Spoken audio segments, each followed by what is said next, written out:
Hi friends, Siragadikka ஆசை சீரியலில் நாளைக்கு என்ன நடக்க போகுதுன்னு பார்க்கலாம். வாங்க வீடியோக்குள்ளே போகலாம். நம்ம சேனல் இன்னும் சப்ஸ்கிரைப் பண்ணாதவங்க சப்ஸ்கிரைப் பண்ணிக்கோங்க.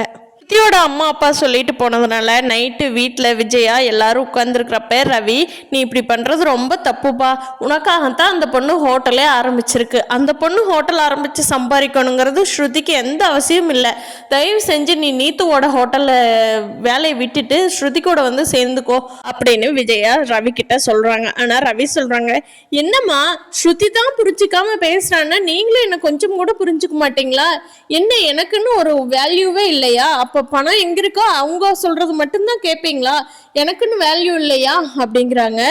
தயவு செஞ்சு நீங்கள் எதுவும் பேசாதம்மா, இப்போ தான் ஸ்ருதி கூட சண்டை, நீங்களும் பழையபடி யாருக்குமே எனக்கு இந்த வீட்டில் வர்றதுக்கு பிடிக்கலையா சொல்லுங்க, நான் வெளியில் எங்காவது தங்கிக்கிறேன் அப்படிங்கிறாங்க. அதுக்கு ஸ்ருதி சொல்கிறாங்க, ஓ நீத்து இப்போ வீட்டுக்கே வர சொல்லிட்டாளா அப்படின்னு. அவங்க ரெண்டு பேர்த்துக்கு சண்டை அதிகமாக போகுது, இதை பற்றி பேசினா அப்படின்னு புரிஞ்சுக்கிட்ட விஜயா, நம்ம தனித்தனியாக ரெண்டு பேர்த்தையும் வச்சு பேசிக்கலாம் அப்படின்ட்டு, சரி அமைதியாகங்கப்பா பார்த்துக்கலாம் அப்படின்ட்டு அமைதிப்படுத்திடுறாரு ரவியோட அப்பா. மனோஜ் வந்து அவரோட கடையை டெவலப் பண்ணுறதுக்கு என்னென்னமோ ஐடியா போடுறாங்க. அதுக்கு ரோஹிணியும் ஹெல்ப் பண்ணுறாங்க. பரவாயில்ல, ரோஹிணிக்கு நல்ல டேலண்ட் இருக்குது, இந்த ஏமாத்திர திருட்டுத்தனம் மட்டும் இல்லைன்னா ரோஹிணி மனோஜ் பேர் நல்லா இருக்கும். ஆனால் என்ன பண்ணுறது, ரோஹிணியோட திருட்டுத்தனம் அவங்கள கொண்டு எங்கே விட போகுதுன்னு தெரியல.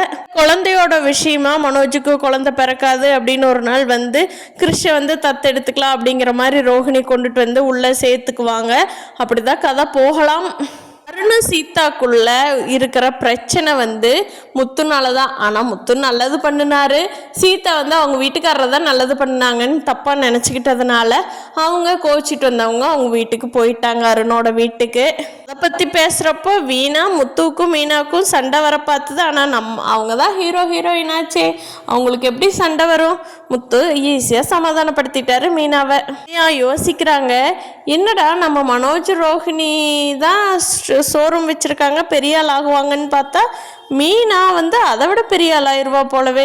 பார்ப்போம் என்ன நடக்குதுன்ட்டு இருக்கிறப்போ, இங்கே விஜயாவோட பக்கத்து வீட்டில் அந்த பார்வதி ஆண்டியும் யோகா கற்றுக்க வர ஒரு ஆளும் ரொம்ப ஃப்ரெண்ட்ஷிப்பாக இருக்காங்க. அதை பார்க்குற விஜயாவுக்கு கடுப்பாக வருது, இவனை எப்படியாவது கட் பண்ணிடணுமே அப்படின்னு திட்டம் போட்டுட்ருக்காங்க. பார்க்கலாம் ஃப்ரெண்ட்ஸ் என்ன விஜயா பண்ண போகிறாங்க அப்படிங்கிறது. இந்த வீடியோ பிடிச்சிருந்தா லைக் பண்ணிக்கோங்க, நீங்கள் என்ன நினைக்கிறீங்கன்னு கீழே கமெண்ட் பண்ணுங்கள். தேங்க்யூ.